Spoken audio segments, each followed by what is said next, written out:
पाकिस्तान का ये कहना कि वो ट्राइब्यूनल में जाएंगे, वो जाके इंटरनेशनल कोर्ट में जाएंगे, इज अनजस्टिफाइड। जितनी भी प्राचीन सभ्यताएं हैं सब नदियों से ही जुड़ा हुआ है।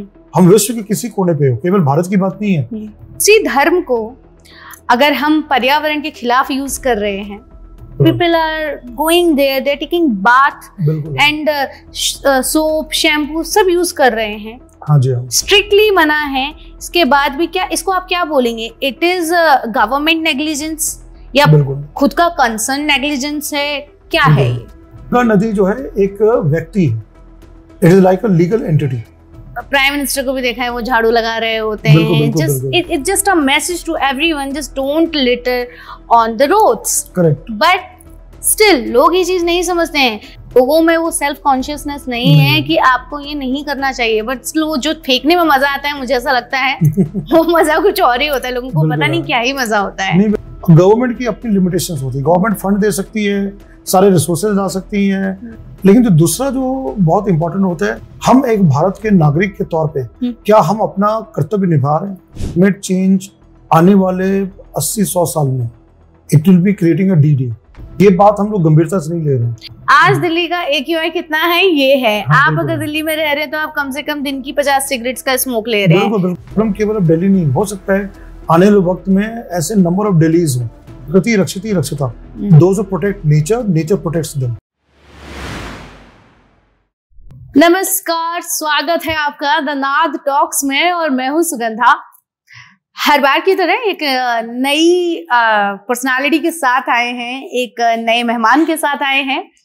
और फ्लाइंग जट तो आपने बहुत सुना होगा, और आज हमारे साथ हमारे टॉक शो पर हैं फ्लाइंग फैकल्टी के नाम से जाने जाने वाले 20 साल से, लगभग 20 साल से ज्यादा का टीचिंग इंडस्ट्री में एक्सपीरियंस है।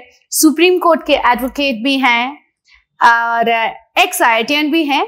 ये परिचय उनका बहुत ही लंबा है आई थिंक, एंड ये परिचय देने से बेटर है मैं डायरेक्टली आप सभी को उनसे इंट्रोड्यूस कराऊं, उनसे मिलवाऊं। तो हमारे साथ हैं very renowned UPSC faculty and Supreme Court advocate, environmentalist Neeraj Nachiketa sir. Sir बहुत बहुत स्वागत है आपका। Thank you so much to be here.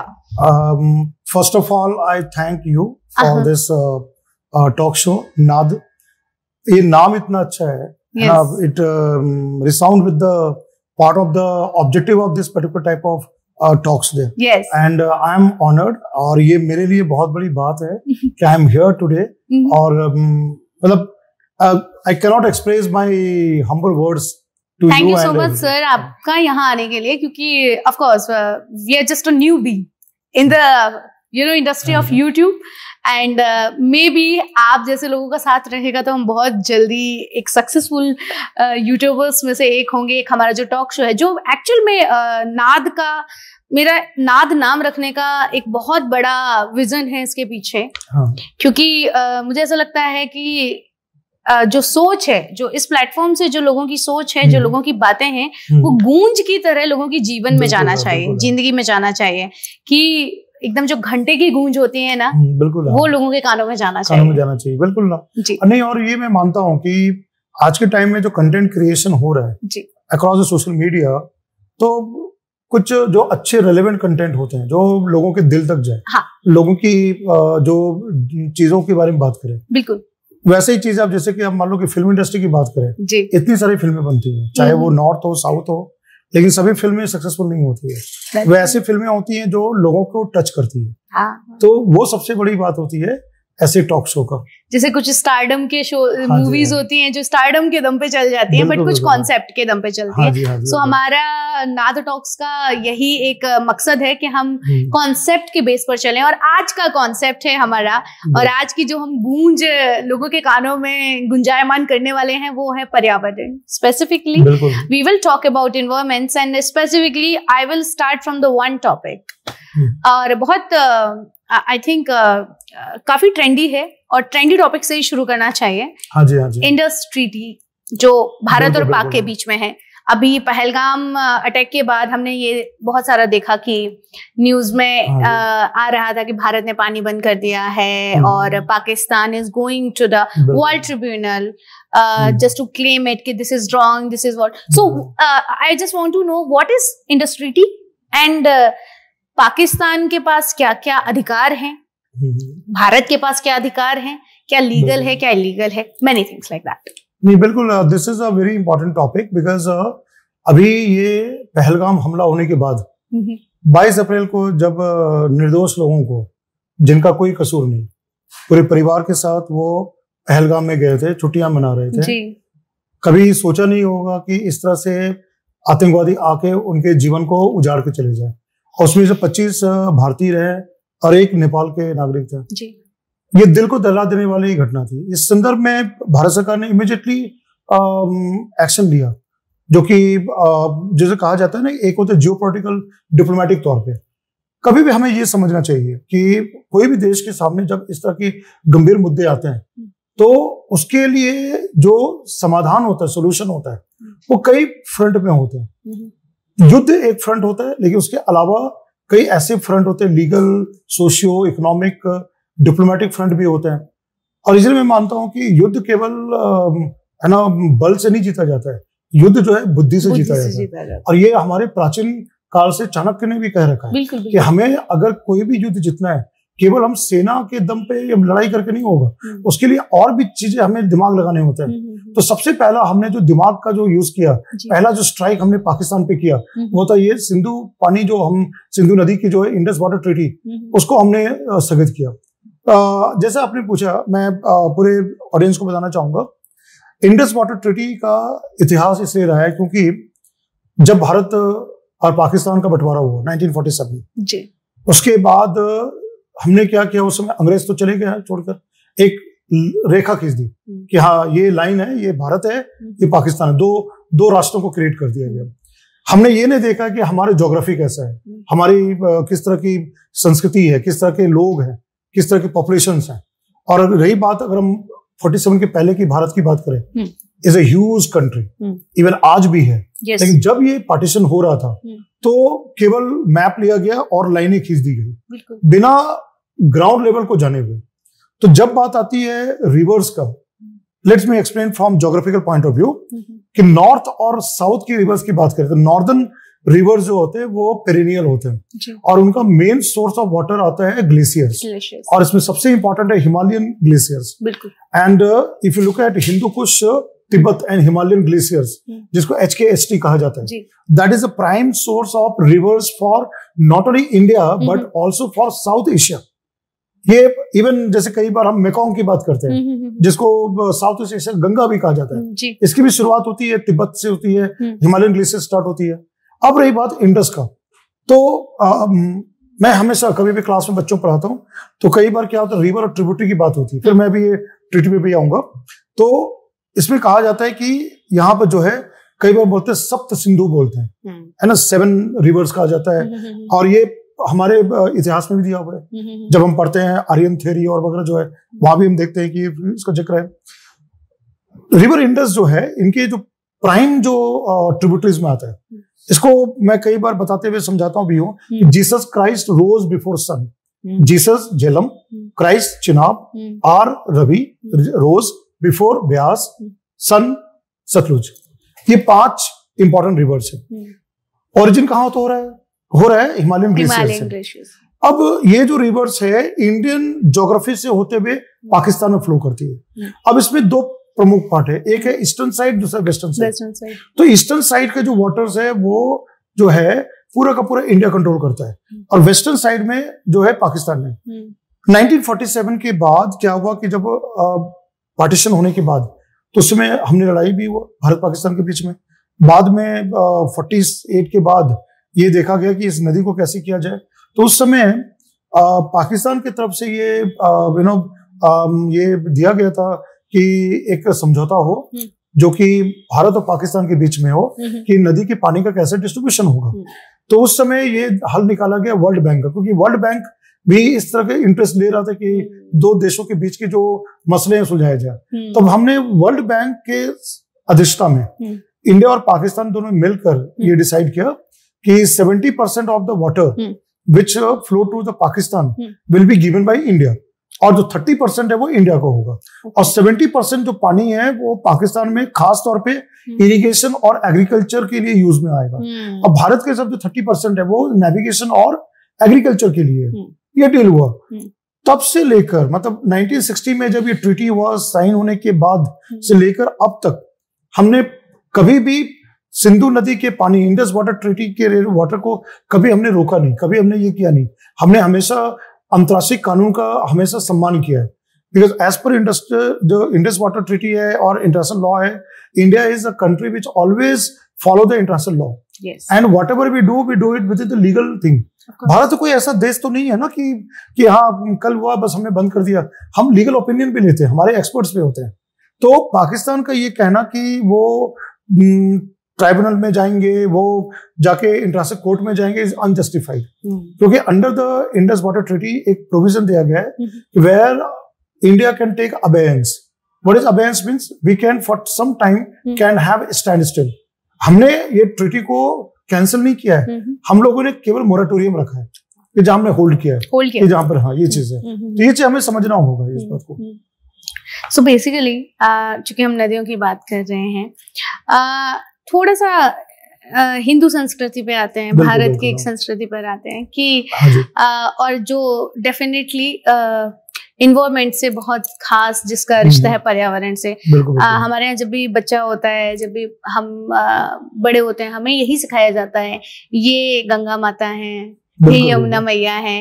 हमने नदियों को माओ का नाम दे दिया, हमने वृक्षों को भी पूजा। बिल्कुल बिल्कुल बिल्कुल। ठीक है, तो इसका क्या कनेक्शन है इन्वायरमेंट से एंड क्या हम इसको लीगली भी एक्सेप्ट कर सकते हैं? क्योंकि समटाइम्स इट हैपेंस, अगर बाहर के नजरिए से देखें तो ये लगता है कि एक साइंटिफिक थॉट प्रोसेस है, राइट? बट अगर हम इसका सेक्रेड मीन देखें तो व्हाट इज दैट? बिल्कुल नहीं, ये बहुत अच्छा आपने प्रश्न पूछा है क्योंकि इस बारे में कोई चर्चा करते नहीं। जी जी जी। मैं नदियों के बारे में बता रहा हूँ, ठीक है। ये एक तरह से बहते हुए जल और ये सब मानते हैं, लेकिन जहां तक बात धर्म और संस्कृति का होता है, बहुत पुराना और गहरा संबंध है। बिल्कुल। अगर आप देखें सबसे प्राचीन हम सभ्यता की बात करें, सिंधु घाटी सभ्यता, सिंधु नदी से जुड़ा रहा है। मेसोपोटामिया की बात करें तो वहां भी रिवर्स है, नील नदी की बात आती है। जितने भी प्राचीन सभ्यताएं हैं सब नदियों से ही जुड़ा हुआ है। हम विश्व के किसी कोने पे हो, केवल भारत की बात नहीं है। We take examples worldwide, even Amazon जो कि ब्राजील का बहुत महत्वपूर्ण रिवर है, वहां भी वहां के जो ट्राइब्स हैं, वहां के जो कम्युनिटीज हैं, उनकी कम्युनिटी राइट्स से जुड़ा हुआ है। तो नदी को हम अपने कल्चर और बिलीफ में हमेशा भगवान माने। और आपने बिल्कुल सही कहा कि हम गंगा माँ बोलते हैं, यमुना मैया बोलते हैं, है ना। जितनी भी नदियों का नाम है ना, ऐसी देवियों पे दिया गया है। तो हमें ये हमेशा ध्यान रखना चाहिए कि क्या नदी, पेड़ पौधे या जीव जंतु जो हैं, क्या उनके भी लीगल अधिकार हो सकते हैं? मैं इस संदर्भ में एज अ एडवोकेट मैं कुछ केस के बारे में बताऊंगा। एक बहुत ही प्रसिद्ध केस हुआ था उत्तराखंड हाईकोर्ट में, जहां पर यह कहा गया था उत्तराखंड हाईकोर्ट के द्वारा कि गंगा नदी जो है एक व्यक्ति है, it is like a legal entity. जैसे कि जब हम किसी भी कंपनी को फॉर्म करते corporate, we consider to be legal person as an entity.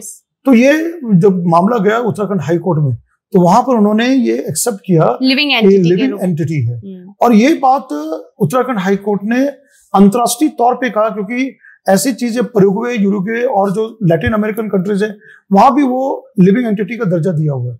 तो हमने इंटरनेशनल लॉ के कॉन्टेक्स्ट में ये बात रखी। और ये बात सही है, क्योंकि देखिए हमें ये समझना होगा कि लिविंग पर्सन क्या होता है। जब हम बात करते हैं कोई लिविंग पर्सन क्या है, एक डायनामिक चीजें होते हैं जो कई चीजें वो करता है, उसके कई भाग होते हैं जिसको हम लोग कई बार परिस्थितिकी या इकोसिस्टम कहते हैं। तो river is an ecosystem which is made of different parts and they all together work with some kind of function. तो कुछ ना कुछ कार्य होता है, कुछ ना कुछ इसकी चीजें हैं। तो नदी के भी कार्य हैं, वन के भी कार्य हैं, और ये हमारे संस्कृति जुड़ा हुआ है। मैं इसका एक बहुत अच्छा उदाहरण देता हूँ जो हमें बातचीत करना भी चाहिए इस बारे में, कि अगर हम वनों की बात करें, नदियों की बात करें, तो हमें इसको सांस्कृतिक धरोहर हम समझते हैं। और जैसे कई बार वन की हम पूजा करते हैं, नदियों की पूजा करते हैं। एक बहुत अच्छा उदाहरण है छठ पूजा, कि हम नदी में जाते हैं, पूजा बनाते हैं। हमें नहीं भूलना चाहिए कुंभ और महाकुंभ बहुत बड़ी आस्था का पर्व माना जाता है। और आप देखिए कि करोड़ों करोड़ों अरबों अरबों लोगों की आस्थाएं है ना, कुंभ से जुड़ी हुई है, महाकुंभ से जुड़ा हुआ है, तो ये भी नदी से जुड़ा हुआ है, है ना। अगर हम वनों की बात करें तो पवित्र वन की बात आती है कि जहां हम फॉरेस्ट को एक सेक्रेड फॉरेस्ट बोलते हैं, और वहां भी माना जाता है कोई न कोई देवी देवता का आवास स्थल है और उसकी पूजा की जाती है। ये लोग कह रहे होंगे कि मैं हिंदू धर्म की बात कर रहा हूँ, लेकिन मैं ये कहना चाहूंगा कोई हिंदू धर्म नहीं, अगर बौद्ध धर्म ले लें तो गौतम बुद्ध का जो ज्ञान जो प्राप्त हुआ है बौद्ध गया में, वो पीपल पेड़ के नीचे हुआ है।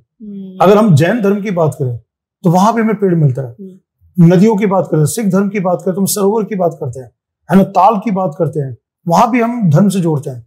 अगर हम पारसी धर्म की बात करें तो वहां भी है। अगर मैं कहूँ तो इस्लाम धर्म में भी है जहाँ हमाम और तमाम चीजें होते हैं, और ईसाई धर्म में कई धर्म है, तो एवरीवेयर इज द। तो जो ऐसे महत्वपूर्ण परितंत्र हैं इनको हमने एक व्यक्ति का दर्जा दिया है, और जो भी धर्म है उसके अनुसार इनके पूजा की गई है। बट आपने बिल्कुल सही बोला कि धर्म से तो हम हर चीज को कनेक्ट करते हैं, बिल्कुल, और ये सिर्फ हिंदू धर्म की बात नहीं, हर धर्म में होता है। बिल्कुल, बिल्कुल। लेकिन उसी धर्म को अगर हम पर्यावरण के खिलाफ यूज कर रहे हैं, जैसे कि आपने गंगा का नाम लिया, आपने महाकुंभ के बारे में बात करी, छठ पूजा की बात करी, तो ऐसे तमाम एग्जाम्पल्स हैं। जैसे गंगा की ही अगर हम बात करें, हर की पौड़ी में एक वक्त ऐसा आता है कि गंगा मैली हो जाती है। बिल्कुल सही है, बिल्कुल, है ना।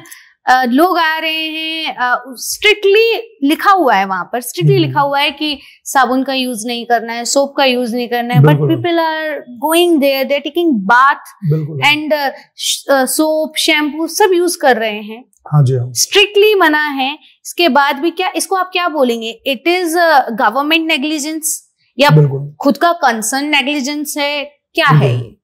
मैं ये इस बात पे ये बताऊंगा कि जब हम प्रदूषण की बात करते हैं, जैसे अभी आपने बताया हर की पौड़ी में कि लोग जाते हैं, और ये चीज मैंने कई जगह देखा है। कई बार आप देखे होंगे कि हर की पौड़ी बहुत दूर की बात है, दिल्ली की यमुना की बात करते हैं। हाँ, जैसे कि दिल्ली की यमुना की बात है, मैं वहां बताना चाह रहा हूँ जी। कई बार आप देखेंगे जब आप ITO में जाते हैं, जब हम क्रॉस करते हैं, कई बार आप देखेंगे कि घर के जो पूजा में हम उपयोग करते हुए जो भी माला वगैरह होता है, हाँ। उसको भी हम विसर्जित करते हैं। बिल्कुल, बिल्कुल। कई चीजें हैं। और प्रदूषण का मैं आपको मुख्य चीज भी बताना चाह रहा हूँ कि मेन जो इसका पार्ट आता है वो केवल धर्म नहीं है। हम केवल इसको धर्म से जोड़ के नहीं देखें।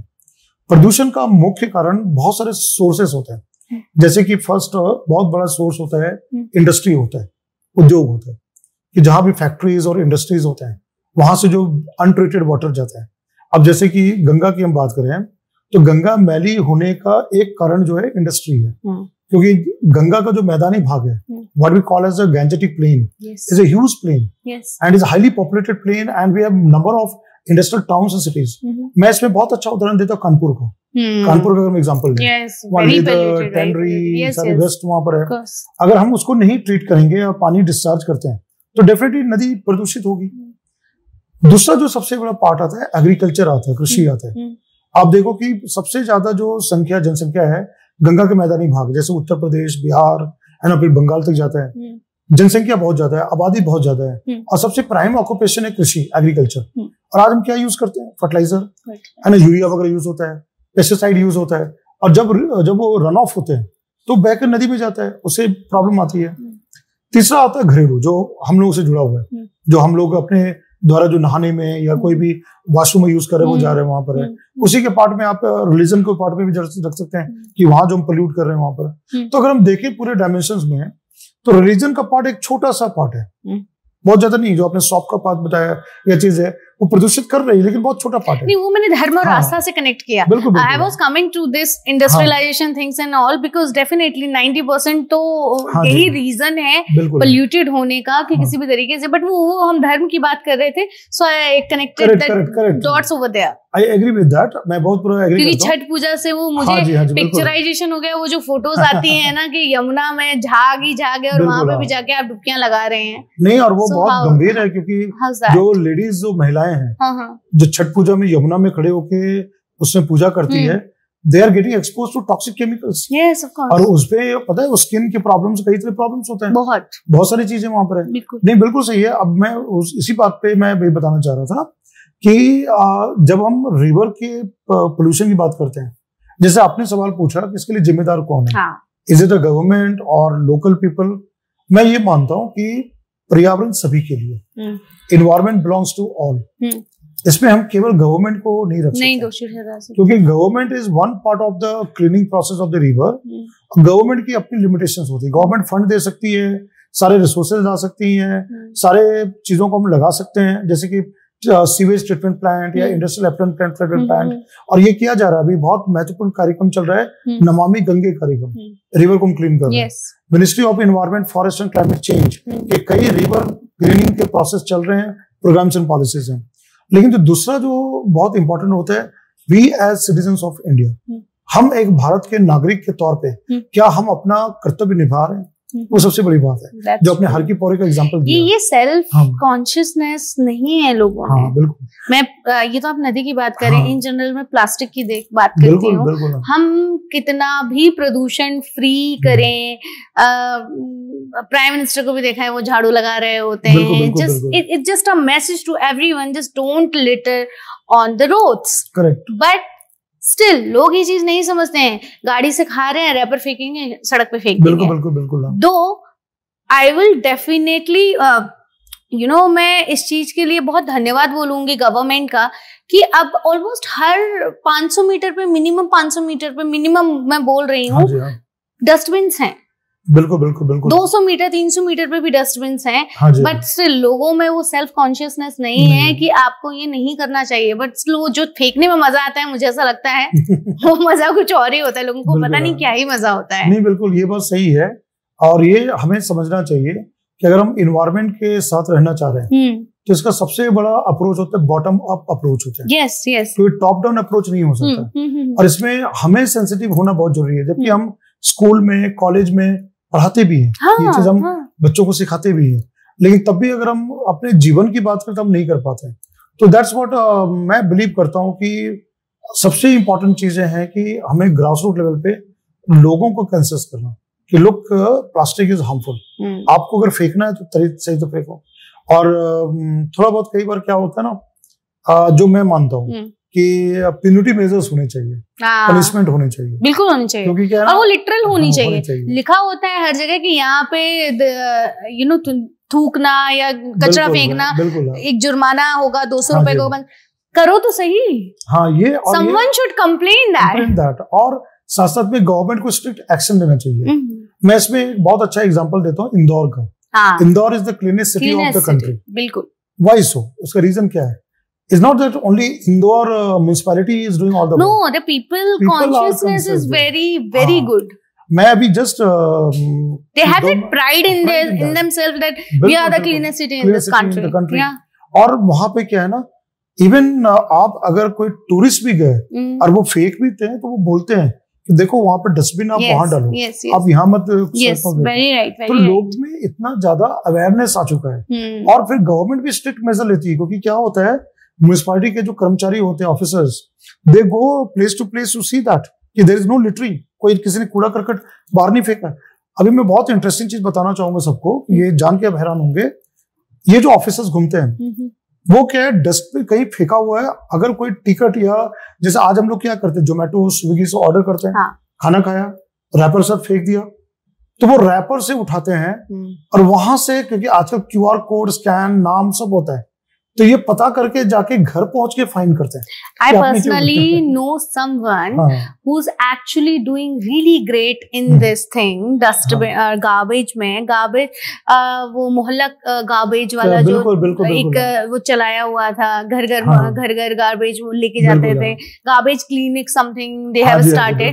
I know someone, वो एक्चुअल में सर गार्बेज से इतने ब्यूटीफुल डेकोरेटिव आइटम्स बना रहे हैं, एंड प्लस उससे एम्प्लॉयमेंट भी मिल रहा है लोगों को, महिलाओं को, गांव की महिलाओं से रक्स बना रहे हैं, and even they are using these plastic things and all. People are doing really great work, they are utilizing it. बिल्कुल, ये अप्रोच होना जरूरी है। मैं इसलिए हमेशा इस बात को मैं बच्चों को बताता हूँ क्लास में कि we have to have this approach for entire product cycle of the waste. जब हम कोई वेस्ट का करते हैं तो उसको हमें समझना चाहिए इसलिए सरकार भी इसकी और अवेयरनेस क्रिएट कर रही है। Yes, well we are talking about it. आपने जैसे हमने बात करी बहुत जरा कि पोल्यूशन है, साथ साथ में नदियों की हम बात कर रहे हैं, हमने हिमालयन ग्लेशियर की भी बात करी है। हाँ जी हाँ। तो हिमालयन ग्लेशियर्स पिघल रहे हैं, पॉल्यूशन उससे और बढ़ रहा है, एनवायरनमेंट के जो एस्पेक्ट्स हैं वो एकदम चेंज हो रहे हैं। हाँ जी हाँ। क्या इसकी क्या रीजनिंग हो सकती है? इसका सबसे बड़ा रीजन जो है आज के टाइम में ग्लोबल वार्मिंग और क्लाइमेट चेंज है। यस, एंड ये कहा जाता है कि क्लाइमेट चेंज आने वाले 80-100 साल में it will be creating a D day, doomsday.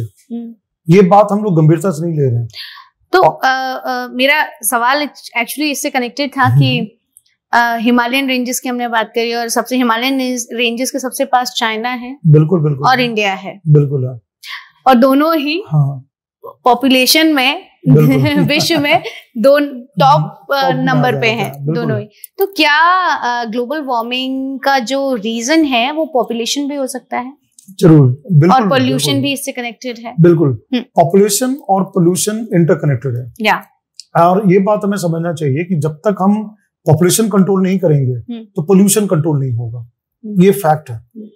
बहुत साल पहले 1972 में स्टॉकहोम कॉन्फ्रेंस हुआ था, जिसको यूएन के अंदर सबसे इंपॉर्टेंट कॉन्फ्रेंस माना जाता है। और 5 जून 1972 को उस समय जो लिया गया था, उस समय सबसे इंपॉर्टेंट चीज को ये कनेक्ट किया गया था कि many countries the main cause of pollution that is industry, but अगर हम डेवलपिंग कंट्रीज की बात करें तो the cause of pollution is the population. और उस समय हमारी prime minister miss Indira Gandhi she went there as a head of the government, और उन्होंने उस समय बात बताई कि थर्ड वर्ल्ड कंट्रीज जो जैसे इंडिया, चाइना, जितने भी कंट्रीज हैं, ब्राजील, पॉपुलेशन की उन्होंने बात की, जबकि ये बात 70s की बात है। है ना, उस समय उसी टाइम पे नसबंदी वगैरह हुआ था ना एक्चुअली। और उन्होंने उस समय पॉवर्टी को पोल्यूशन जोड़ा था कि जो गरीबी जो है प्रदूषण के कारण जो है, गरीब लोग को समस्या होती है और गरीबी से प्रदूषण बढ़ता भी है। अच्छा, उन्होंने दोनों को इंटरनेट किया था, इंटरकनेक्ट करके ये बात बताया था। वो उसकी स्पीच आज है, आप चाहें तो आप YouTube में जाएं तो उनको, I mean this can be a controversial statement as well कि गरीबी से प्रदूषण बढ़ता है। For your kind information, हमारे घर से जो कचरा उठा के लेके आते हैं, हाँ जी, हम कचरा जो हमारे घर में साफ कर रहे हैं वो लोग कौन है? अगर हम स्टेटमेंट को माने तो नहीं, वो तो है, लेकिन मैं इसका एक अच्छा एग्जाम्पल देता हूँ कैसे गरीबी से प्रदूषण हुआ। देखिए, जो लोग गरीब लोग होते हैं, ठीक है, अब उन्हें खाना पकाना है तो उनके घर में मान लीजिए गैस स्टोव नहीं है, कुक नहीं है, क्योंकि वो एफिडेंट नहीं है, तो जनरली चूल्हा यूज करते हैं। चूल्हा में क्या यूज करते हैं? लकड़ी, उपले होते हैं, ये सारी चीजें, और उससे ज्यादा धुआं या स्मोक होता है। क्योंकि वो बायोमास बर्निंग अप कर रहे हैं। और अगर आप सबसे ज्यादा आबादी की बात करें तो ग्रामीण क्षेत्रों में, और हम अर्बन एरियाज की बात करें, जैसे अभी ये डिबेट उठता है अर्बनाइजेशन, अब क्या और पॉपुलेशन बढ़ रहा है, मुंबई, दिल्ली, हैदराबाद, सब जगह। तो अगर आप अर्बन पॉपुलेशन भी देखें तो इसमें भी बहुत सारे मेजोरिटी ऑफ पॉपुलेशन जो है झुग्गी झोपड़ी में, और उनके पास वो साधन नहीं है। तो मैंने एक एग्जांपल दिया, आप इसी तरह से आप बाकी सारे चीजों भी ले सकते हो जहां पर जो वेस्ट जनरेशन वगैरह है वो चीजें वहां से जुड़ जाती है। लेकिन जब इंदिरा गांधी ने जब उस समय अपने बात को रखा तो उनका कॉन्टेक्स्ट था गरीब देश, मतलब पुअर कंट्रीज, जो जिनके पास रिसोर्सेज नहीं है। तो रिसोर्सेज नहीं होने का मतलब उनके पास टेक्नोलॉजी नहीं है, क्लीन टेक्नोलॉजी नहीं है। हम आज भी आउटडेटेड टेक्नोलॉजी में रह रहे हैं, और जो पुरानी टेक्नोलॉजी होती है वो प्रदूषण ज्यादा करती है, क्योंकि वो चाहे हमारे घर में हो या इंडस्ट्री में हो या एग्रीकल्चर में हो। तो इस कॉन्टेक्स्ट में उनके जो स्टेटमेंट उस टाइम पे था आज भी वैलिड है। जब वो 72 में उन्होंने बात किया था, आज भी वैलिड है, सेम ही चीज सिनेरियो है। बिल्कुल। और ये मैं मानता हूँ कि अगर हम पॉपुलेशन को कंट्रोल कर लें तो हमारा जो बायोस्फीयर है ना, earth as a biosphere can be very much clean, and हम लोग कई हजारों सालों तक एक अच्छे जीवन को जी सकते हैं। तो ये चीज सारा पॉपुलेशन का है। प्लस सर एक चीज और है कि हम इंडस्ट्रियलाइजेशन और अर्बनाइजेशन की बात कर रहे थे कि because of this may be this is the major factor of pollution, right? अब and I think 100% it is, since अगर हम पिछले 20 साल पहले या 10 साल पहले भी देखें और आज की पोल्यूशन की सिचुएशन देखें, हम शायद 10 साल पहले एयर प्यूरिफायर यूज नहीं करते थे। बिल्कुल, हाँ। एयर पोल्यूशन इस लेवल पे बढ़ गया है कि मुझे ऐसा लगता है दिल्ली में रहना बहुत ही मुझे ऐसा लगता है लोग छोड़ के जा रहे हैं Delhi. They don't want to stay here. Right. But I'll give you an example here. It is not the matter of Delhi only. Yeah. ना, मैं आपको बहुत अच्छा एग्जांपल है. 2-3 साल पहले बिहार के बेगूसराय वर्ल्ड का मोस्ट पोल्यूटेड सिटी में आया था, टाउन में आया था, जबकि वो दिल्ली, मुंबई, हैदराबाद नहीं है. इस साल की रिपोर्ट में एक एयर IQ करके रिपोर्ट है, एनजीओ है, जिसने रिपोर्ट लाई है. इसमें असम और मेघालय के बॉर्डर में एक जगह है, बिरनी हाट है, जो कि वर्ल्ड का सबसे ज्यादा पोल्यूटेड है. तो मैं ये नहीं मानता हूं कि केवल Delhi being the most polluted city, India में 100 से ज्यादा ऐसे सिटीज एंड टाउन्स हैं, अर्बन एरियाज है, जिसका एयर पोल्यूशन का जो लेवल है, AQI का हम बात करें, वो मॉडरेट से हाई है और ये बढ़ता जा रहा है. बिल्कुल. दूसरा स्पेक्ट्रम, यहाँ पर जब दिल्ली की बात आती है तो पोल्यूशन का बहुत सारे कॉज है. और ये बात सही है कि कई लोगों को ये महसूस होता है कि आज हम दिल्ली में रह के कौन सा लाइफ जी रहे हैं. खासतौर पे जो विंटर में है, Delhi becomes a gas chamber. इस पूरा स्मॉग और गैस चेंबर है. खासतौर पे जो बच्चे होते हैं और बूढ़े होते हैं, उनको बहुत दिक्कत आती है. यहाँ के लिए तो मुझे सिर्फ एयर क्वालिटी नहीं, ठंडियों में ये गैस चेंबर बन जाता है, गर्मियों में हीट वेव से इतना प्रकोप होता है, बारिश में अलग ही सीन होता है. और कई लोग छोड़ना चाहते भी और छोड़े भी हैं. ऐसे नहीं है कि वो दिल्ली में रहना पसंद करते हैं. Because I think this has become the most trendiest topic in every winters that people are talking about pollution.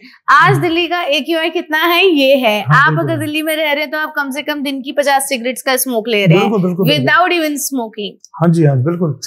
नहीं, ये बात है और लोग ये महसूस कर रहे हैं अगर हम इसको नहीं कंसर्न. हाँ बिल्कुल, क्योंकि जो हम यहाँ पर WHO की रिपोर्ट के अकॉर्डिंग दिल्ली होता है कि जो पोल्यूशन रिलेटेड कितना एज एडजस्टमेंट है, तो प्री मैच्योर डेथ हो रहे हैं. लेकिन जो रिपोर्ट कह रहा है कि अगर हम वर्ल्ड वाइड देखें 8 lakh people are dying because of hazardous air pollutants. ये रिपोर्ट WHO की रिपोर्ट कह रही है और उसमें दिल्ली भी आता है. और लोगों की जो लाइफ स्पैन है वो घटती जा रही है. और कई लोग इसमें है भी कि जो चाह रहे हैं कि अगर हम एक नॉर्मल अच्छे जीवन बाहर कर सकते हैं तो क्यों दिल्ली में रहना. तो छोटा भी चाह रहे हैं, छोड़ के जाना चाह रहे हैं. बट अब मैं इसी कॉन्टेक्स्ट में एक और भी लाना चाहूंगा एग्जांपल. मैं अभी कुछ दिन पहले बेंगलुरु में था एंड मैंने बेंगलुरु में भी देखा कि वहां भी धीरे धीरे पोल्यूशन बढ़ता जा रहा है, क्योंकि बेंगलुरु जनरली लोग जाते हैं कि वहाँ जॉब्स हैं और वहाँ का बहुत अच्छा इन्वायरमेंट है, वहाँ की क्लाइमेट बहुत अच्छी है. लेकिन आप देखिए वहाँ इतने ज्यादा व्हीकल्स हो गए, गाड़ियां हो गए. अब धीरे धीरे हीट वेव जैसी चीजें बैंगलोर में भी हो रही है.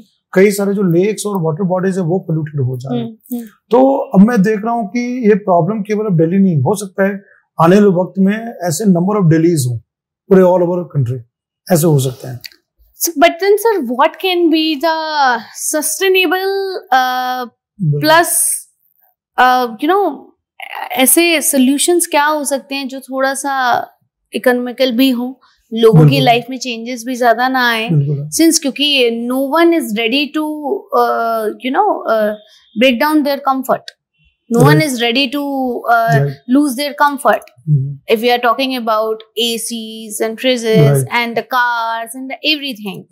ठीक है, because these are the major factors and industrialization is there. But अगर in general मैं common person के perspective से पूछ रही हूँ, वो तो सरकार कर ही रही है, जो भी rules regulations लगा रही है corporate basis पे, industrialization basis पे. But as a common person, ऐसा क्या sustainable solution हो सकता है जो लोगों के कंफर्ट को भी ना छेड़छाड़ करे और हो भी सके? नहीं, बिल्कुल, ये आपने बहुत अच्छा क्वेश्चन पूछा है जी. क्योंकि ये मैं बात बताना भी चाहता हूँ, क्योंकि ये मैं क्लासेस में डिस्कस करता हूँ. लेकिन आज ये टॉक शो में है तो मैं बताऊंगा every problem has a solution. Yes, अगर हम चाहें तो, और उसके लिए अगर पॉलिटिकल विल पावर हो तो. हाँ. अब जैसे कि मैं ये मानता हूँ कोई भी इन्वायरमेंट प्रॉब्लम है, इसमें सारे स्टेक होल्डर्स मिलकर कर सकते हैं. इसमें इंटरनेशनल एजेंसी हो सकता है, नेशनल बॉडीज हो सकते हैं, साइंटिफिक ऑर्गेनाइजेशन हो सकता है, एंड सिविल सोसाइटी एनजीओज का रोल आ सकता है, एंड कॉमन मैन जो है उनका रोल आता है. ये 5 इंपॉर्टेंट पिलर्स हैं. और मैं आपको बता रहा हूँ ये जो एयर पोल्यूशन की आज बात करें, इसका सोल्यूशन है. और आपने बिल्कुल सही कहा कि आज हम ब्लॉक कार्ट एज में नहीं जा सकते, नहीं जा इट्स सकते impossible. because we have seen that solution in COVID is the I think सबसे ज्यादा visible उसके results थे कि when you are not going out, you are not traveling by your vehicles, तो एकदम आसमान clean था, सब कुछ clean था, सब कुछ सही चल रहा था, but we cannot do in everyday life। बिल्कुल, इसका रीजन मैं बता रहा हूँ कि जैसे कोविड का आपने बहुत अच्छा एग्जांपल दिया कि जहाँ लोग घर में थे, बाहर नहीं थे, तो वेहिकुलर पोल्यूशन नहीं था, वाहनों का प्रदूषण नहीं था, हवा स्वच्छ हो गया। कुछ लोगों ने उस समय तो लुधियाना में फोटो भी दिया कि हिमालय दिख रहा है, वहां से डॉल्फिन रेंजेस दिख रहे हैं जी। तो गंगा नदी में डॉल्फिन दिखना चालू हो गया। तो बहुत सारे ऐसे यूनिक फोटोग्राफ्स भी आए। कुछ लोगों ने केरला में रिपोर्ट किया कि मलाबार सीवेज जो है वो रोड पे चल रहा है, जानवर रोड पे आ गए। तो ये एक अच्छा एक एग्जाम्पल है कि आप सोचिए कि अगर हम व्हीकल्स को कंट्रोल कर लें, वहां से पोल्यूशन कंट्रोल कर लें, इंडस्ट्रीज और फैक्ट्रीज से हम कंट्रोल कर लें, तो जो ये कोविड के टाइम हुआ ये पाया जा सकता है। मतलब ये अगर 1 साल 2 साल में हो सकता है, अगर इंसान चाहे तो ये कर सकता है long term solution. I am asking these questions because as an Indian, we are so fascinating about clear sky, the views, the climate of US। हम US जाते हैं, हम other countries में जा रहे हैं, यूरोप जा रहे हैं। Oh my God, यूरोप में कितना प्यारा सनसेट है, कितना अच्छा sunset. Even out of India छोड़ दीजिए आप, नॉर्थ में ऊपर चले जाते हैं, so we are looking at the skylines and everything is good, but here where we are living and where we are working, हमें क्लियर सामने वाली सोसाइटी भी ठंडियों में लिटरली विंटर्स में नहीं दिखती है। So if we are liking that, then why we are not working on that? Right, नहीं इसका आपने बिल्कुल सही कहा एंड आई सपोर्ट यू जी। कि if you look at foreign countries and other country, even in our own country, अगर हम नॉर्थ ईस्ट और हिमालयन साइड जाते हैं वो चीज अलग है, और हम यहाँ दिल्ली और अन्य सिटीज की बात करें तो वहां पर है। तो मैं इसमें यही ऐड करना चाहूंगा कि it all boil down to our will power, how we are going to act. Yes, because अगर आज हम प्रॉपर वे से पब्लिक ट्रांसपोर्ट सिस्टम को बेटर कर लें और हम उसको यूज करना चालू करें, अब जैसे for very good example Delhi metro एक एग्जांपल है कि now most of the people travel by metro है, but still there are people who go by bus and all. लेकिन अभी आप देखिए गवर्नमेंट के द्वारा इलेक्ट्रिक बसेस को लाया गया, सीएनजी और पेट्रोल और डीजल को बैन हम कर रहे हैं, इलेक्ट्रिक व्हीकल्स को हम प्रमोट कर रहे हैं। इलेक्ट्रिसिटी जनरेशन में जैसे थर्मल पावर प्लांट है, अब धीरे धीरे हम solar power, wind power, renewable energy के लिए जा रहे हैं। तो मैं हमेशा मानता हूं कि अगर people and government work hand in hand तो इसका सोल्यूशन है, और इसका बहुत अच्छा सोल्यूशन आज हमें नहीं दिख रहा है, लेकिन एक टाइम पे आने वाले 30-40 साल में होगा, और ये धीरे धीरे विजिबल होगा। जैसे मैं हमेशा मानता हूं कि Rome was not built in one day, government policies are there, programs are there. अब जो जरूरत, जो मुझे बार बार ये लगता है, लोगों को जागरूक करना, सेल्फ डिसिप्लिन की भी बहुत ज्यादा जरूरत है। सबसे इंपॉर्टेंट ये चीज है कि जब तक हम नहीं सुधरेंगे तो पर्यावरण नहीं सुधरेगा। Honestly, I feel so bad and I think people will relate with it. Whenever मैं बाहर जाती हूँ, सीपी में घूम रही होती हूँ या कहीं पे भी घूम रही होती हूँ, and I see in front of my eyes people are throwing literally garbage like this, and sometimes तो मैं खुद उनके सामने उनका ही garbage उठा के पिक करके डस्टबिन में डालती हूँ, because I feel so embarrassed, I feel so ashamed of it। सबसे बड़ा प्रॉब्लम ये होता है ना हमारे यहाँ इंडिया में, सामने वाला तो नहीं कर रहा, मैं क्यों करूं? बिल्कुल बिल्कुल, हाँ बिल्कुल, समझ रहे हैं? मोस्ट ऑफ द टाइम लोग देख रहे होते हैं कि ये कर रहा है, but they will not stop you. बिल्कुल, और ये देख रहे हैं कि ये नहीं उठा रहा तो मैं क्यों उठाऊं? हाँ जी, हाँ जी। This is I really want to say this thing out loudly from this platform कि भाई अपने सेल्फ कॉन्शियस को जगाओ, बिल्कुल। एंड अगर सामने वाला नहीं कर रहा उसे एम्बैरेस करो, उसके सामने करके करो embarrass, because this is your country. If you really want to live in the fresh air, you want to breathe the fresh air, you have to do this, I think.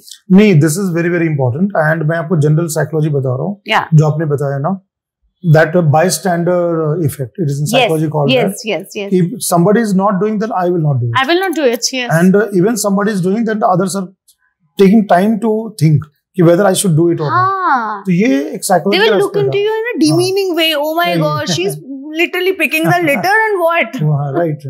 तो ये mindset की बात है कि अगर हम अपनी मानसिकता बदल दें तो प्रॉब्लम सॉल्व हो सकती है। And that is what is now the need of the hour. India में जो जिस लेवल का इन्वायरमेंटल डिग्रेडेशन हो रहा है, जिस तरह के प्रॉब्लम्स हो रहे हैं, अगर आज हम नहीं करेंगे तो हमारे आने वाले जो पीढ़ियां हैं वो सफर करेंगे। Alright, so what are the government schemes currently and policies are going on just to reduce the air pollution or any kind of pollution? No, we are doing that.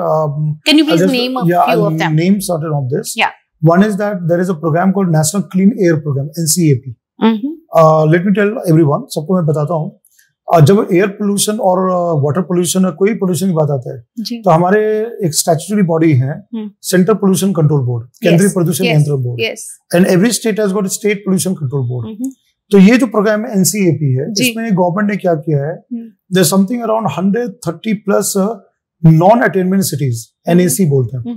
These are those cities which have not met the standard, minimum criteria standard.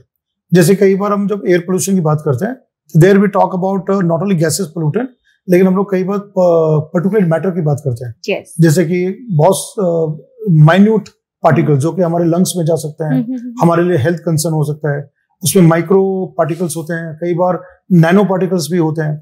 तो इनको control करने के लिए ऐसे cities को target दिए गए। तो एक बहुत इंपॉर्टेंट प्रोग्राम जो कि WHO के स्टैंडर्ड अकॉर्डिंग काम चल रहा है, हम इसमें काम कर रहे हैं। This is one program. Second, what government of India is doing, and the state government is cooperating there, we are going for this electric vehicle program. Yes. So we have a program called FAME, Faster Adoption and Manufacturing of Hybrid and Electric Vehicle. तो electric buses, electric चीजें हैं। मैं इसमें एक और बहुत important programme को highlight करना चाहूंगा, और मुझे लग रहा है कि नाद शो में ये बात रखना मेरे लिए बहुत इंपॉर्टेंट भी है। फ्यूचर में अगर हम एनर्जी की बात करें, क्योंकि आज एक सोर्स ऑफ पोल्यूशन ऊर्जा भी है, एनर्जी भी है, चाहे हम कोल बर्न कर रहे हो, petrol, diesel, hydrocarbon fuel, whatever, future is hydrogen. Hydrogen is the very very versatile fuel, और इसमें गवर्नमेंट का काम चल रहा है, इवन इंटरनेशनल लेवल पे काम चल रहा है। और हमारे देश में एक बहुत इंपॉर्टेंट प्रोग्राम लॉन्च किया गया, national green hydrogen mission. Green hydrogen को प्रमोट कर रहे हैं। ग्रीन हाइड्रोजन, हाँ, तो green hydrogen, how does it work? हाँ, it is same as normal methane gas. जैसा मीथेन को बर्न करते हैं, जब हम नेचुरल गैस की बात करते हैं, तो हाइड्रोजन भी कंबस्टिबल है जब हम उसको बर्न करते हैं। हाँ, लेकिन अच्छी बात क्या है कि जब हाइड्रोजन ऑक्सीजन बर्न करता है तो वाटर वेपर बनता है, विच इज क्लीन, राइट। जब हम मीथेन बर्न करते हैं तो कार्बन डाइऑक्साइड बनता है, जो कि ग्रीन हाउस गैस और पोल्यूटिंग है। लेकिन यहाँ पर क्या होता है, वाटर बनता है। तो ग्रीन हाइड्रोजन जो है, ये कहा जा रहा है कि हम कई तरह यूज कर सकते हैं, not only vehicles, factory, industry, कई जगह हो सकता है इसमें। और कई नए एडवांस टेक्नोलॉजी आ रहे हैं इसमें। मैं एक बहुत अच्छा रिसेंट एग्जांपल देता हूँ। इंडियन रेलवेज ने एक सबसे पावरफुल ट्रेन इंजन डेवलप किया गया है, जो कि 1200 हॉर्स पावर का है, which is working with hydrogen. और उसका पहला रन है जिंद और सोनीपत जो रेलवे लाइन है उस पर चलाया गया। ये वर्ल्ड का सबसे फास्ट और सबसे बनाया गया है। तो कई चीजें गवर्नमेंट कर रही है, क्लाइमेट चेंज को, पोल्यूशन को, है ना, हम कई चीज, वाइल्ड लाइफ को लेके हम कर रहे हैं, बायोडाइवर्सिटी प्रोटेक्शन के लिए हम कर रहे हैं। तो बहुत सारी चीजों पे काम चल रहा है। Since you have mentioned about the wildlife sanctuary, so we have seen recently एक हैदराबाद के कुछ जंगलों से कोलाहल सुना था हमने, न्यूज में सबको सुनाई दिया। वो जंगल के बेचारे जानवरों का, पक्षियों का कोलाहल, जो कुछ आई थिंक 400 एकड़ समथिंग जमीन को लेकर कुछ कंस्ट्रक्शन इशू था। बिल्कुल। And since we are talking about definitely environment, so पशु पक्षी जानवर the major part of environment, अगर वो नहीं होंगे तो क्या होगा? नहीं, बिल्कुल सही बात है। और मैं इसका जो आप कह रही हैं जी, ये हैदराबाद में गच्चीबौली है जी। गच्चीबौली डिफॉरेस्टेशन था, जहाँ गवर्नमेंट ने लैंड अलॉट किया था जहाँ कंस्ट्रक्शन के लिए। और थैंकफुली हमारे देश में मुझे लगता है कि youths are getting sensitized about the environment. और इसमें मैं केवल गच्चीबौली का एग्जांपल नहीं, आर्य कॉलोनी मुंबई में हुआ था, जहाँ हजारों पेड़ों को काटना था मेट्रो प्रोजेक्ट के लिए। तो वहां भी यूथ ने आवाज उठाया था, बाद में जाके उस प्रोजेक्ट को रोका गया। वैसे गच्चीबौली में हैदराबाद और वहां के यूनिवर्सिटी के जो स्टूडेंट्स हैं उन्होंने प्रोटेस्ट किया, और फिर इस पे मामला सुप्रीम कोर्ट में गया, and now it is in hold. But damage हो चुका था, तब तक में कई पेड़ काट दिए गए थे, पेड़ों को काट दी गई थी। एंड वो आपने देखा होगा पीकॉक के चहचहाट, मेनी बर्ड्स, दिल दहला देने वाली चीजें होती हैं कि ओ माय गॉड, बिल्कुल like how it's happening. And I still remember you used to talk about this elephant Arikundan, yes something like that, I remember. बिल्कुल. And जब आप इस तरीके की मूवीज देखते हो, there is a movie also, जंगली करके एक मूवी है, उसमें हाथियों के ऊपर है, केरला के हाथियों के ऊपर है. तो ये सारी चीजें ना दिल दहला देने वाली होती हैं. एंड कैसे कर लेते हैं लोग ये, इसको रोकने के लिए क्या चीजें हैं और कैसे चलता है? नहीं, बिल्कुल ये बहुत इंपॉर्टेंट चीज है कि देखिए हमें ये सोचना होगा कि what we need really a development, कि हमें इतना ज्यादा डेवलपमेंट करना है कि हम नेचर को खत्म नहीं कर दें, तो वो हमें लॉन्ग टर्म इम्पैक्ट होगा. तो ये कहा जाता है ना, प्रकृति रक्षिति रक्षिता, those who protect nature protects them. नहीं तो अंत में क्या होगा, तबाहियां होंगी, बाढ़ होंगे, सूखा होंगे, क्लाइमेट चेंज का इम्पैक्ट हो ही रहा है. आजकल फॉरेस्ट फायर की बात हो रही है. Ultimately who will be the sufferer? हम लोग ही होंगे, हम पे ही होने वाला है. तो हमें ये बात को बहुत ना गंभीरता से लेना चाहिए. फॉरेस्ट हमारे लिए जरूरी है, हाँ, लेकिन हम ऐसा नहीं कि हमें पूरा जीरो डेवलपमेंट करना है. देयर आर वेज आउट कि हम बिना पेड़ काटे हम रोड बना सकते हैं. अगर हम इंजीनियर्स को साइंटिफिक वे से करें, जैसे कई बार होता है ना, eco friendly structure, resilience structure, without causing any harm to the wild life, it can be done. इसमें एक बहुत अच्छा एग्जाम्पल है दिल्ली मुंबई एक्सप्रेस हाईवे. उन्होंने क्या किया कि जिस जगह पे जंगल थे, बिना पेड़ काटे हुए ऊपर से हाईवे बना दिया, फ्लाईओवर कर दिया गया. और आज हमारे पास इंजीनियर्स हैं, वो लगभग हो सकता 4-5 फ्लोर ऊपर तक हाईवे मिनिमम से मिनिमम आई थिंक हम डैमेज कर सकते हैं, उतना ज्यादा बेटर है वहां पर. तो ये चीज क्या किया जा सकता है. गच्चीबौली का जो एग्जांपल है उसमें रैम्पेंट था कि हमने सिंपल क्या किया, अच्छा हाँ हमें जमीन चाहिए, पेड़ों को काट दो. और कई बार ऐसे एग्जाम्पल हो रहे हैं. लेकिन अगर हम उसको साइंटिफिकली प्लान वे से करें, इन्वायरमेंट को ध्यान में रखते हुए करें, उसको रेजिलियंस के तौर पे हम देखें, अब प्रॉपर उसको डेवलप करें, तो we can keep the wild life also there in their habitats, plus we can also have our own project implemented. Yes, but अगर हम इसी स्पीड में एनवायरनमेंट को नुकसान करते हुए चलते रहे, तो वो दिन दूर नहीं जो हमने रिसेंटली अभी मूवी देखी थी कल की. हाँ जी बिल्कुल. 2050 2050 अराउंड की कहानी बताई गई. और सिर्फ वो तो सिर्फ एक ही मूवी है, there are lot of movies, lot of series, Hollywood movies है. एंड जहां पर ये दर्शाया जाता है कि अगले कुछ सालों में, अगले 50 सालों में पानी और ऑक्सीजन ये सबसे महंगे तत्व होंगे. बिल्कुल. और दुनिया में सिर्फ रेत होगी. ये कहाँ तक सही है? क्या ऐसा हो सकता है कि हम उस रास्ते पर हैं? बिल्कुल, हम उस रास्ते पे हैं और ये मुमकिन होगा. और ये बात हमें समझना चाहिए कि जो भी नेचुरल रिसोर्सेस हैं, आज हम उस पर ध्यान नहीं देते. हमें लगता है कि हमें इजीली मिल रहा है, उसकी कीमत हम नहीं समझ रहे. लेकिन यही चीज आप सोच रहे हैं कि आने वाले 100 साल में जब वायु जो एयर है जहरीला हो जाए, तो हमें ऑक्सीजन चाहिए. बिना ऑक्सीजन के तो हम जिंदा नहीं रहेंगे. तो हमें ऑक्सीजन सिलेंडर लेकर घूमना पड़ेगा. तो we have to buy that, we have to manufacture oxygen.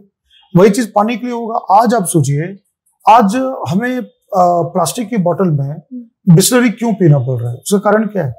उसका कारण यही कि हम नदी को हमने पोल्यूशन कर दिया, हमने ग्राउंड वाटर को पोल्यूट कर दिया. और हम अगर वो पानी पिएंगे तो हमें बीमारियां होंगी. तो हम आज क्या हो रहा है, उसकी एक अलग इंडस्ट्री बन गई. आपने एयर प्यूरिफायर की बात किया. आज एयर प्यूरिफायर हमें क्यों खरीदना पड़ रहा है, यूज करना पड़ रहा है? क्योंकि जब दिल्ली में जो ठंड के टाइम में पोल्यूशन होता है, हमें अच्छी हवा चाहिए, तो हमें एयर प्यूरिफायर. तो कहने का मतलब आपका बिल्कुल सही है कि आपने कहा oxygen water will be as precious as gold in coming time. Of course. ये गंभीरता से हमें सोचना चाहिए कि क्या ऐसे दिन आएंगे हमारे जीवन में कि जब हम ऐसे चीजों के लिए तरस रहे होंगे, हमें पानी नहीं मिल रहा होगा, ऑक्सीजन नहीं मिल रहा होगा, हम उसके लिए है ना 10 गुना ज्यादा पैसे दे रहे होंगे. तो ऐसी जिंदगी क्यों हम जिए, या ऐसे हमारे आने वाले भविष्य का जो पीढ़ियां हैं वो क्यों करें? उसकी हम क्यों ना हम आज से तैयारी करें कि आज जो चीजें हमें मिल रही हैं वही चीज उन्हें मिले और ऐसी सिचुएशन क्रिएट ना हो. बट आप ये देखिए ना कि स्टिल हमें पता है कि फ्यूचर में क्या होने वाला है, हम वो चीजें देख रहे हैं, we are enjoying like those movies and those things, still we are not understanding this is our future. नहीं, उसमें मैं ये कहूंगा हमारी माइंडसेट में प्रॉब्लम है. हम क्या कह रहे हैं, हम आज भी जी रहे हैं. How to change that mindset? हाँ, उसका सिंपल एक तरीका है जो मैं मानता हूँ, carrot and stick model. Carrot मतलब आप इंसेंटिवाइज कीजिए लोगों को कि देखो अगर आप ये करते हो, आपका बिहेवियर चेंज होता है तो आपको रिवॉर्ड मिलेगा, है ना. जैसे हम बच्चों को सिखाते हैं कोई चीज, और जब लगता है कि हम इंसेंटिव देने के बाद भी लोग नहीं सुधर रहे, तो बिहेवियर चेंजेस नहीं हो रहे, तो पनिशमेंट होना चाहिए. स्टिक मॉडल होना चाहिए. वहां पर क्या है, हम फाइन लगाएं, है ना, उसको हम इन्फोर्स करें, should be strictly enforced, I think. हाँ, इन्फोर्स इन दैट। तो ये हमें दोनों मॉडल रखना होगा कि for better behaviour, better use of natural resources, product वगैरह, हम उसमें इंसेंटिवाइज करें लोगों को, है ना, और जहां पे गलत हो रहा है तो हम पनिशमेंट भी दें। तो ये ऐसा एक मॉडल डेवलप करना होगा। दो सिंस हमारे देश में एक बहुत बड़ी संस्था है, ट्रिब्यूनल है, जो इन्वायरमेंट के केसेस को हैंडल करते हैं, ठीक है, अपील्स को हैंडल करते हैं, NGT, national green tribunal. And since you are supreme court advocate and environmentalist, you have seen multiple cases like this, right? हाँ जी। इन जनरल पब्लिक को अगर हम एनजीटी के बारे में बताना चाहें कि एनजीटी कैसे वर्क करता है, एनजीटी में अगर पीआईएल करनी है तो कैसे चलेगा, कैसे काम करेगा, तो क्या क्या बताना चाहेंगे? नहीं, मैं बिल्कुल बताना चाहूंगा जी। नेशनल ग्रीन ट्राइब्यूनल को पार्लियामेंट के एनजीटी एक्ट 2010 में इसको बनाया गया। It is a statutory body, जैसे हम कोई भी एक्ट के द्वारा कोई भी बॉडी बनाते हैं, और ये पूरी तरह जुडिशियल बॉडी नहीं है, जैसे हम हाई कोर्ट और सुप्रीम कोर्ट की बात करते हैं। It is called as a quasi judicial, इसको अर्ध न्यायिक काइंड ऑफ संस्था बोलते हैं, because it's a tribunal there, and here the people come from both judiciary and non judicial background. yes. इनको क्यों बनाया गया कि हमारे देश में जो इन्वायरमेंट के जो केसेस आते हैं उसका जल्दी से जल्दी निपटान हो सके। जो कई बार होता है ना, कोर्ट में जो होते हैं तारीख पर जो केसेस चलते रहते हैं, pendency of cases environment related ना हो, इसके लिए एनजीटी को बनाया गया। ठीक है, एनजीटी के मेन जो प्रिंसिपल बेंच है वो न्यू दिल्ली में। जब आप सुप्रीम कोर्ट जाते हैं, सुप्रीम कोर्ट के पास में ही एनजीटी का मेन बेंच है, और इसके 4 रीजनल सेंटर बेंचेस हैं। कोलकाता है जो ईस्ट और नॉर्थ ईस्ट के केसेस देखते हैं, दिल्ली में नॉर्थ का जाता है, भोपाल में सेंट्रल इंडिया उसके पास आता है, चेन्नई में पूरे साउथ के जोन है वहां किया जाता है, और पुणे में पूरा वेस्ट जोन को लिया जाता है। तो 4 रीजनल है। फिर उसके बाद डिविजनल बेंचेस होते हैं। इसमें ये होता है कि कोई भी आम नागरिक, any person who is not happy with the working of government agencies or any factory, industry, या कहीं भी उनको लगता है कि environment को लेके problems हैं, वो एनजीटी में जाके can file an application। इसके लिए आपको जरूरी नहीं है कि आपको सेम प्रोसीजर जो कि हमारे देश में जो सीपीसी और सीआरपीसी होते हैं, जो दंड संहिता वगैरह कहते हैं, वो फॉलो करना है जी। और कई बार ऐसा भी होता है कि एनजीटी के जो बेंच होते हैं, चेयरमैन और उसके मेंबर्स होते हैं, वो सो मोटो भी कोग्निजेंस ले सकते हैं कि आज अखबार में कोई न्यूज आया तो हो सकता है कि वो एनजीटी के जो है सो मोटो लेके नोटिस भेजा जा सकता है या उस पर केस किया जा सकता है। तो एक बहुत अच्छा सिस्टम बनाया गया, और मैं मानता हूं कि अगर देश के लोग एनजीटी के पास जाए तो बहुत सारे पर्यावरण की समस्याओं को सुलझाया जा सकता है। सिंस हम बात कर रहे हैं मेट्रो सिटीज के प्रॉब्लम्स की, कि मोस्टली कोई भी चीज हो, कोई भी सिचुएशन हो, एयर पोल्यूशन हो, तो मेट्रो सिटीज में ज्यादा हो रहा है। अब चूंकि गर्मियां आ गई हैं, हीट वेव्स है, इसके बाद बारिश आएंगी तो अर्बन फ्लडिंग का बहुत प्रॉब्लम हो जाता है। जैसे मैं शुरुआत में भी बोला कि ठंडियां होती हैं तो गैस चैम्बर बन जाती है मेट्रो सिटीज, एंड देन बारिश होती है तो फ्लडिंग का प्रॉब्लम शुरू हो जाता है कि हर जगह नाले भर गए हैं, गाड़ियां बिल्कुल पानी में। जैसे अभी हम रिसेंटली गुड़गांव की बात करें, बेंगलुरु की बात करें, दिल्ली की बात करें, एंड सेम चीज हीट वेव्स के साथ होता है। तो ये क्या इंफ्रास्ट्रक्चरल प्रॉब्लम है, क्या सिचुएशन है, इससे कैसे निपटा जाए? नहीं, बिल्कुल आपका जो सवाल है इज वेरी वेरी इंपॉर्टेंट, मतलब, और इस पे चर्चा होनी चाहिए। जो मैं मानता हूं कि ये दोनों मुद्दे पे, urban flooding and heat waves, दोनों पे बातें होनी चाहिए। मैं इसके 2-3 इंपॉर्टेंट पहलू पे चर्चा करता हूँ। पहला है कि 2018 में केरला फ्लड हुआ था, है ना, बहुत तबाही मची थी, मतलब उसमें हजारों लाखों लोग प्रभावित हुए, दे सफर्ड, एंड उसमें कई लोगों की जानें तक गई वो फ्लड में। फिर क्या हुआ, 2020 में फिर फ्लड हुआ, 2022 में हुआ। अगर हम दिल्ली की बात करें, जब भी दिल्ली में बारिश होता है पूरी यमुना फ्लड हो जाती है, और यमुना का फ्लड प्लेन इतना ज्यादा पानी से भर जाता है कि मतलब स्थिति बहुत खराब हो जाती है। कि अगर अब सोचिए कि अगर दिल्ली में यमुना का लेवल हाई हो जाए और यह महीनों भर ऐसा हो, तब तो दिल्ली बचेगी ही, बिल्कुल नहीं बचेगी। It's not only about Delhi, Bengaluru, Bombay, in every metro city this flooding thing is, it's like कि ऐसा लगता है कि बस थोड़ी सी बारिश हुई नहीं, किनारे भर गए और गाड़ियां तैरने लग जाएंगी। अभी मैं इसी पे बताना चाहूंगा, जनवरी के महीने में जी मैं हैदराबाद में था, अशोकनगर जगह है, मैं वहां क्लास के लिए गया हुआ था। बारिश हुई, लगभग मुझे लगता है कि आधे घंटे की बारिश होगी। इतना तेज बहाव, मतलब अब मैं हैरान हो चुका था, इतना तेज बहाव, ऐसे लग रहा था कि नदी बह रहा है और गाड़ियां रुकी हुई है, सारा कुछ। तो जो आपने पूछा ना जी कि इज इट नेचुरल और is it a problem of human development, urbanization की बात है, उसी एंगल पे हीट वेव भी आता है। अब यहाँ पे दिल्ली की बात नहीं है, दिल्ली मुंबई सब जगह है, मैं केरल भी जाता हूँ, केरल में मतलब हीट वेव में लोगों की जाने भी जाती है। अहमदाबाद, गुजरात, हर साल हीट वेव में लोगों की प्रॉब्लम आती है, health issues are there, death भी होता है, हीट स्ट्रोक होता है। भुवनेश्वर, उड़ीसा में, वहां हीट वेव से लोगों की जाने जाती है। तो अब ये प्रॉब्लम जो है ना परसिस्टेंट होते जा रही है ना। अब मैं इसकी कॉज, ये जो मैंने आपको एग्जांपल दिया, पहला ये पहलू है। दूसरा जो है इसमें, दोनों केस में क्लाइमेट जुड़ा हुआ है। Both the case, if you are talking heat wave, then extreme weather, high summer, temperature 45 degree Celsius, 46 degree Celsius, बहुत हाई होता जा रहा है ना, यहाँ पे क्लाइमेट है। बिल्कुल। और जब हम अर्बन फ्लडिंग की बात करते हैं तो प्रेसिपिटेशन और रेनफॉल, कि जब अचानक बहुत तेज बारिश हो जाए, और इसी में एक वर्ड आता है क्लाउड बर्स्ट, क्लाउड बर्स्ट हो जाती है, ये भी क्लाइमेट से जुड़ा हुआ है। Both issues are linked with climate.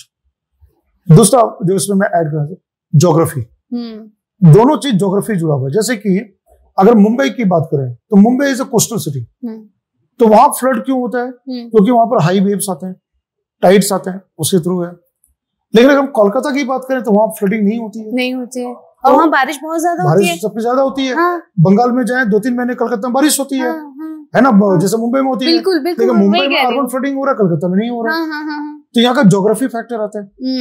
वही एग्जाम्पल अगर आप हीट वेव का ले, अब अहमदाबाद में जो है बहुत ज्यादा हीट वेव है ना, but then sir Bengaluru, Delhi, Gurgaon जैसे जगह में फिर तो ये इंफ्रास्ट्रक्चरल इशू है। यहाँ तो मतलब ऐसा कोई क्लाइमेट भी नहीं होता है कि ऑल द टाइम मानसून्स रह रहे हैं या कोई भी चीज सिचुएशन हो रही है, ना ही हम सी शोर पे हैं कि ऐसा कुछ हो रहा है। बट देन यहाँ कैसे फिर इंफ्रास्ट्रक्चरल इशू है। हाँ, थर्ड जो फैक्टर जो आपने बताया जी, वो जो इंफ्रास्ट्रक्चर वाला है, जैसा हम बिल्डिंग बना रहे हैं, रोड बना रहे हैं, हाईवे बना रहे हैं, ड्रेनेज सिस्टम को हम पूरे क्लॉग कर दे रहे हैं, पूरा जो वेस्ट जो गार्बेज होता है हम प्रॉपर उसका ट्रीटमेंट नहीं कर रहे हैं, उसका डिस्पोजल नहीं कर रहे हैं, डंपिंग ज्यादा हो रही है, वो ड्रेनेज सिस्टम को क्लॉग कर दे रहा है।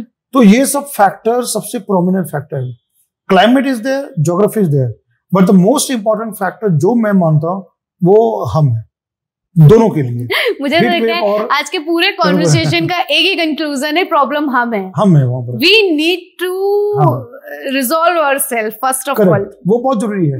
अगर हमें चाहिए कि हीट वेव से बचना है तो हमें प्रॉपर अर्बन इंफ्रास्ट्रक्चर प्लानिंग करना है। I've seen बेंगलुरु में बहुत सारे वीडियो जैसे देखे, बहुत सारे घर लोग ऐसे बना रहे हैं ना कि they are so good, so environment free places, and ईंटों का यूज कर रहे हैं और इतने प्यारे बिल्कुल, और नेचुरल लाइटनिंग है। हाँ जी बिल्कुल, नेचुरल एयर कंडीशनिंग है। बिल्कुल। So why we are not adopting that in every city? बिल्कुल we can adopt it. मैं इसमें एग्जांपल दे देता हूँ टेरी का। टेरी is an institute which is involved in research and academics. टेरी के द्वारा there is a 5-star green building rating system called GRIHA. Green Rating for Integrated Habitat Assessment. क्या होता है GRIHA में?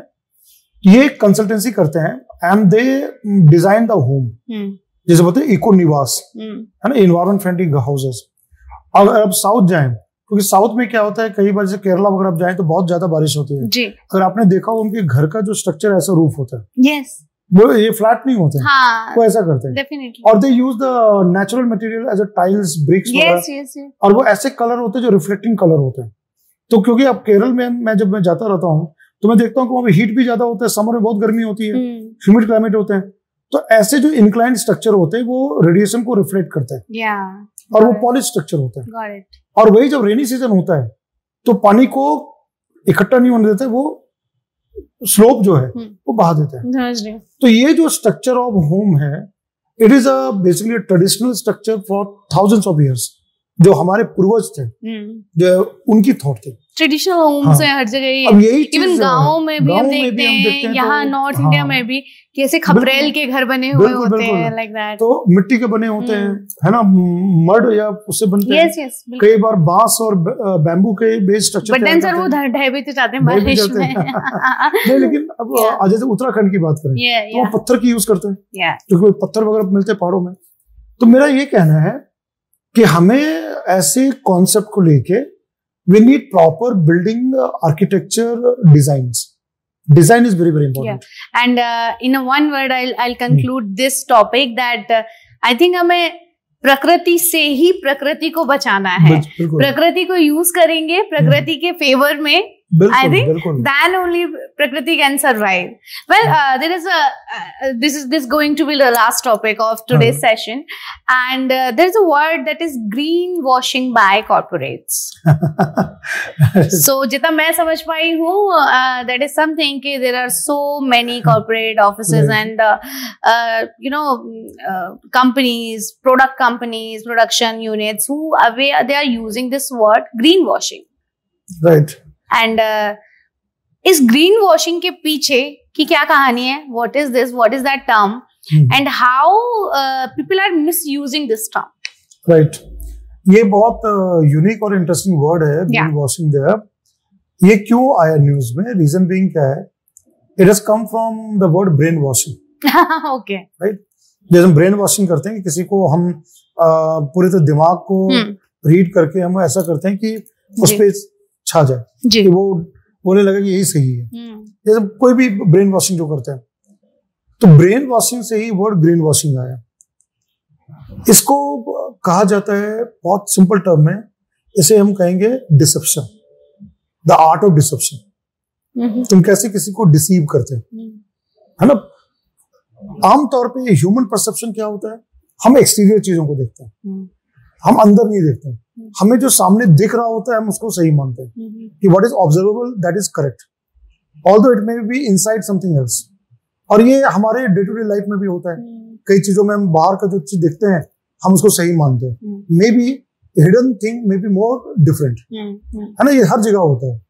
तो ग्रीन वॉशिंग में यही है कि जो प्रोडक्ट हम बाजार से ले रहे हैं और वो क्लेम कर रहे हैं कि it is eco friendly, environment friendly, may not be true. It may be impacting the environment. It may be affecting the environment or polluting the environment. हो सकता है कि उसमें ऐसे केमिकल्स यूज किए गए हैं जो कि नेचर को डैमेज करता है और साथ साथ में ह्यूमन हेल्थ प्रॉब्लम भी करता है। मैं एग्जांपल देता हूँ, आजकल ब्यूटी प्रोडक्ट्स की हम बात करें, क्योंकि इंडिया के साथ क्या है ना, परसेप्शन है वो है ना, जब तक आप गोरे ना हो तो आपकी कोई वैल्यू नहीं है, ठीक है। अंग्रेज चले गए, गोरेपन छोड़ गए, अपना गोरापन छोड़ गए। हम लोग इतने ज्यादा मतलब स्लेवरी गुलाम का हुआ है, उन अंग्रेजों को देखते हमारे तय तक बैठ गया कि गोरे लोग अच्छे होते हैं, है ना। ये चीज यहाँ पर है। Nothing to offend you. I don't have any problem, sir. तो nothing to offend to any fair skinned person, because वो तो ऊपर वाली की देन है। This is all about our genetics. तो मैं इसमें कोई ऐसा रिमार्क नहीं करना चाह रहा हूँ। It's all we have got from our parents. Yes. हाँ, लेकिन मैंने मजाकिया तौर पे ये बात इसलिए कहा कि एक परसेप्शन बन चुका है कि ब्यूटी इज फेयरनेस, राइट। इसकी पूरी बाजार है कॉस्मेटिक का जो है। अब देखिए, जैसे कि मान लीजिए कि सनस्क्रीन हो गए, है ना, शैम्पू हो गया, कॉस्मेटिक जैसे लिपस्टिक आते हैं, बाकी सारी चीजें। But then somehow I think I'll say this thing कि ये जो color complexion वाला thing है, broadly we are breaking this stereotype. Yeah, stereotype. Now we are accepting who we are very proudly. Right. Specifically, this color complexion thing goes with the girls, and I will definitely say कि girls are accepting the way they are. नहीं, but मैं इसमें add करना चाह रहा हूँ जी। Even this is true for boys also. Yeah. मैं reason बता रहा हूँ। लड़के भी आजकल बहुत कॉम्प्लेक्शन लेके हो गए कि यार मैं कैसा दिखता हूँ, किस तरह से मेरा एक्सटीरियर लुक है। Now they are also going for beauty products. पूरा मार्केट आप देखिए कि पहले, so that's why you are saying कि the corporate, the companies, they are actually taking advantage of our this thought process. तो वो जो प्रोडक्ट बना रहे हैं, दे आर क्लेमिंग दैट कि ये नेचुरल है, ऑर्गेनिक है, एनवायरमेंट फ्रेंडली है, इसमें आपको ये प्रॉब्लम नहीं होगी, बट रियलिटी में नॉट बी दैट। वो फ्रॉड्स आल्सो। करेक्ट। अब बहुत सारे फ्रॉड्स है, तो वो क्या करते हैं कि कोई भी हम प्रोडक्ट बाजार में जाते हैं तो वी सी द लेबल, है ना, sometime we see the slogan, कि ना लेट्स से डैश अर्थ, जिस अगर वर्ड अर्थ आ जाता है, अर्थ मतलब पृथ्वी, मतलब हमें लगता है कि नेचर की बात हो रही है, या कहीं पर बात किया जाएगा कि इन सपोर्ट ऑफ नेचर, ये ऐसे डिसेप्टिव। तो मेरा ये कहना होता है कि जब हम प्रोडक्ट देखते हैं तो ऐसे कीवर्ड्स होते हैं, तो हमें लगता है कि ये नेचुरल है, जबकि वास्तव में वो नहीं हो सकता है। और मैं एग्जांपल के लिए ब्यूटी प्रोडक्ट्स की नहीं कह रहा हूँ, there are lot of FMCG products in the market. Edible products in everywhere there is. That is so true. हाँ, that is where the greenwashing word comes. So, और इसका क्या एक रीजन क्या है ना, even those corporates they charge more price in the name of this environment friendly products, क्योंकि आपको ये बिलीव हो जाता है कि ये ऑर्गेनिक है, नेचुरल है, तो आप ज्यादा पैसे देते हो, तो वो एक तरह का उनका बिजनेस मॉडल भी है। बट यहाँ पर ये चीज मैं कहना चाहूंगा, जागो ग्राहक जागो, कि be aware customer that you are getting victimized by the greenwashing. And top of that, I would like to say कि जागो ह्यूमन जागो, it is all about you. हम एनवायरमेंट की बात कर रहे हैं, हम पोल्यूशंस की बात कर रहे हैं, पर्यावरण को सुरक्षित रखना है हमें, अगर स्वच्छ हवा में सांस लेना है और हर तरीके के पोल्यूशन से अगर निजात पानी है, और जो हम बाहर देश की या और जगह स्टेट्स की ब्यूटी से हम बहुत ज्यादा फैसिनेट होते हैं, जैसा लगता है अगर वो हम खुद में थोड़ा सा कंट्रोल्स करेंगे, खुद में अगर थोड़ा सा डिसिप्लिन लाएंगे नेचर को बचाने के लिए, तो maybe in a few coming years we can see that beautiful skyline, that beautiful weather in our metro cities, and then maybe AQI level जो है वो एकदम ड्रॉप डाउन होके जो एयर है वो ब्रीदेबल हो जाएगी। So thank you so much sir. And ये टॉपिक ऐसे है ना कि टाइम का पता नहीं चलता है एक्चुअली में, and maybe next time we'll do a second part of this podcast and of this talk show, and उसके बाद हम और भी बहुत सारी चीजों के बारे में बात करेंगे। बिल्कुल बिल्कुल। I am and I will be very happy to come again and do this kind of talk. ये बहुत इंटरेस्टिंग टॉपिक्स पे हम लोगों ने आज चर्चा किया, and I am really thankful to you that आपने ऐसे टॉपिक्स को उठाया। And first of all, I was so concerned about it because since you are coming from the IITian background, and then you're coming from a more than 20 years of UPSC educated background, so I was thinking कि इस बार UPSC side में रखते हैं, इस बार IIT side में रखते हैं, and let's talk about environment since it's your आपका मेन स्ट्रॉन्ग होल्ड है इस टॉपिक पर। और सबसे अच्छी बात यह है कि मैं नाद के इस मंच से सुगंधा होके सवाल नहीं पूछती हूँ, मुझे एज ए जनरल पब्लिक के मुझे ऐसा लगता है जो भारत देश की जनरल जनता है वो किस बारे में सोच रहे हैं, वो किस तरीके से सोच रहे हैं, जिन्हें साइंस एंड टेक के बारे में नहीं पता है, जिन्हें उन टर्मिनोलॉजीज के बारे में नहीं पता है, तो मैं उन जनरल टर्म्स को रख के ये सवाल आपसे पूछती हूँ, वही सोच रखती हूँ। एंड बहुत बहुत धन्यवाद है आपका, and thank you so much sir अपना समय देने के लिए, and thank you so much all of you to watching us, and keep loving us, keep watching us, और बहुत सारा प्यार दीजिए ताकि हम बहुत सारे लोगों तक पहुंच पाए। धन्यवाद।